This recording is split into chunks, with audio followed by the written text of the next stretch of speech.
Para bien de Nos deje proteger a todos mis hermanos y mis hermanas. Excelente curandera. Parquilla, parquilla.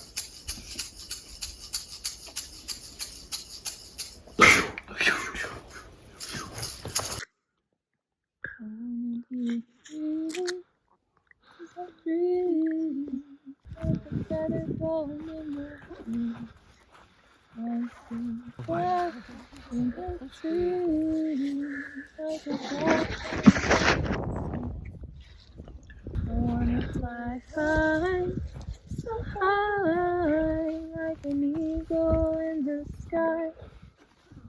When my time has come, I'll let it all go with the sun. This is really a beautiful natural landscape. I can imagine all the ceremonies that have gone on here and continue to go on here according to this experience now, where we're continuing with the ceremony. That's what I'm learning too about ceremonies, like these energies are all still alive. The energies from thousands of ceremonies, they just keep vibrating in the land, in the area. It's like the work you do in your life vibrates on, it ripples. It's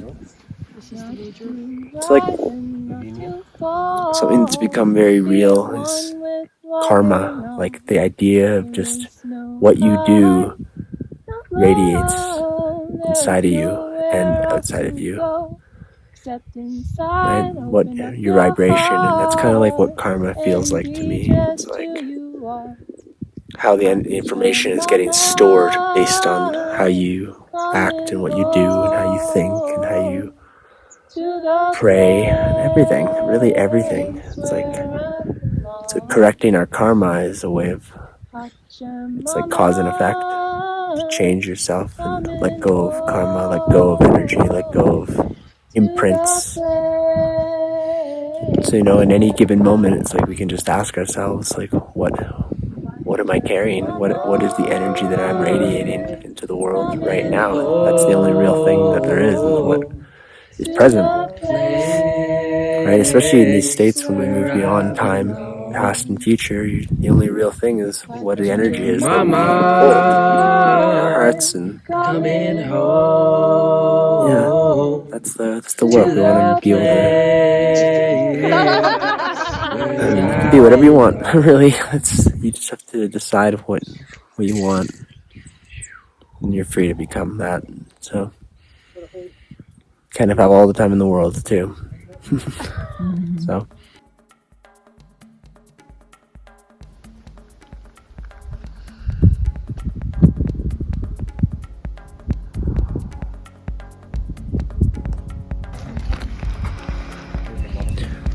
the Peruvian mesa is almost complete.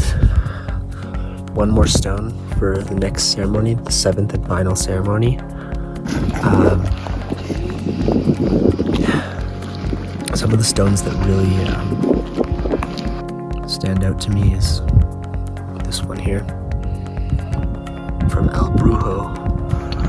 And this represents to me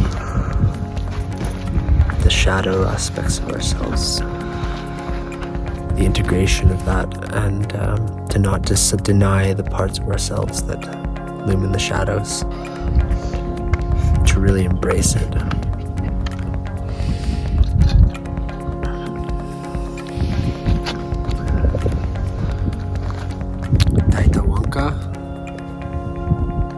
The land zone is the name it was when I got here to Peru, and now that I've seen it, it has become 𝗣𝗣𝗥𝗨𝗪𝗏, which is what its proper name is.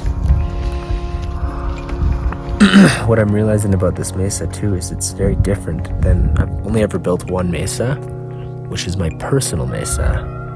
4 directions, my personal story, and the dissolution of my story through that mesa. But this feels very different. It's like, it's not mine in that sense. It's like, bro, this place is so alien but ancient at the same time. That's an interesting blend. Alien and ancient. It's interesting. It's hard to describe it. It's like, it's not my story to tell even. Like, but it is, but it isn't. It's like, it's not.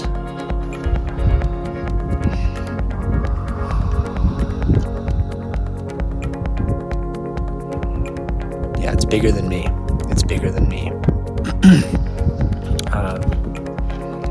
And all I can really offer is a snippet, like a narrow perspective of the grandeur of what is being offered here.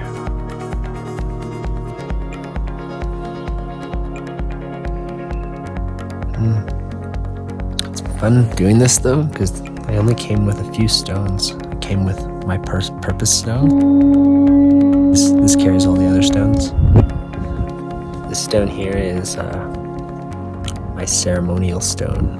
It's a path of ceremony, a life of ceremony. And this one is about purity for me. Purity. It began with the lungs, purity of lungs, and it's evolved though, and now it's just purity of intention.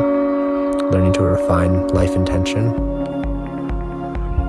Those are the 3 stones I brought, and then again, there's the Peruvian mesa being built. It's funny because there was 7 ceremonies, yet I have 8 rocks here, and there's 1 more to get in the next ceremony, so there's going to be 9, which is funny. 9 frequencies, 7 ceremonies, and then 1 in the middle. 0 perhaps. Alright, I'm gonna do some meditation.